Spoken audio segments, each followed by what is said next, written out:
বাবা, আমাকে একটা সাইকেল কিনে দাও না। বাবু, এই মাসে হাতের অবস্থা খুব একটা ভালো নাই, বুঝলি তো বেটা। সামনের মাসে আমি তোকে কিনে দেবো। ঠিক আছে।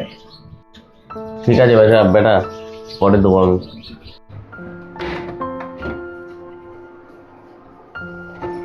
বাবা, এত দেরি হলো কেন আসতে? আজকে দেরি হয়ে গেল বাবা, একটু কাজ ছিল অফিসে, একটু দেরি হয়ে গেল। বাবা বলছে আমাকে একটা ব্যাট কিনে দিতে হবে। কেন? আমার সব বন্ধুর কাছেই আছে, আমার কাছে শুধু নয়। বেশ ঠিক আছে, আমি কিনে দেবো তোকে, পরে কিনে দেবো। তোমাকে যখনই বলি তুমি এই কথাই বলো। তুমি চাকরিটা ছেড়ে দিচ্ছ না কেন? দেখো গা, আমার বন্ধু বাবারা সব বড় লোক। তা তুমিও ব্যবসা করো গা, তুমিও বড় লোক হবে। ভালো লাগে না সবসময়।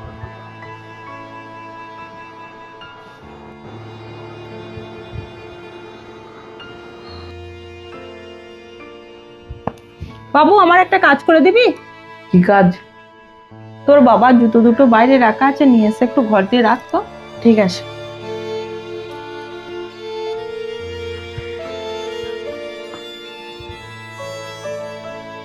বাবার জুতোগুলো তো পুরোই ছেঁড়া। ছিঁড়ে কি? বাবার জুতোগুলো তো পুরোই ছিঁড়ে গেছে।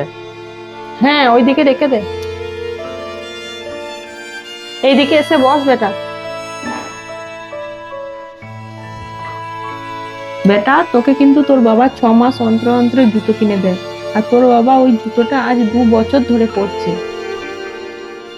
তোর বাবা নিজের ওষুধের খেয়াল রাখে না, কিন্তু তোর টিউশনি মাস্টারের ফি, স্কুল ফি ঠিক ঠিক টাইমে দিয়ে দেয়, একদম ফেল করে না। তোর বাবা কতদিন হলো তোর বাবার জন্য কোনো জামা কেনেনি, কিন্তু তোকে প্রত্যেক বছর দুর্গাপুজোতে জামা কিনে দেয়, তাই না বেটা?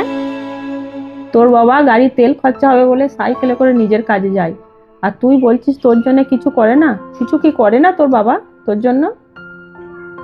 সরি মা।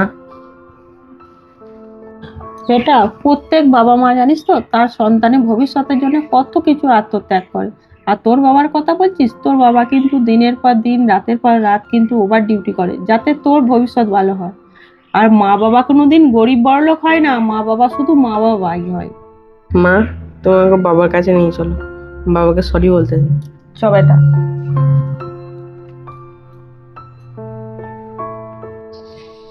বাবা। ঠিক আছে বেটা, আমি তোকে সামনের সপ্তাহতেই ব্যাট কিনে দেবো। পাক্কা প্রমিস করছি বেটা, ব্যাট কিনে দেবো আমি তোকে। সরি বাবা, আমি জানতাম তুমি আমাদের জন্য কিছুই করো না। তুমি যে এত কিছু করো সেটা আমি আজ জানতে পারলাম। তুমি যেটা করো সেটা আমার জন্য জানা খুবই অসম্ভব। সরি বাবা। না না, ঠিক আছে।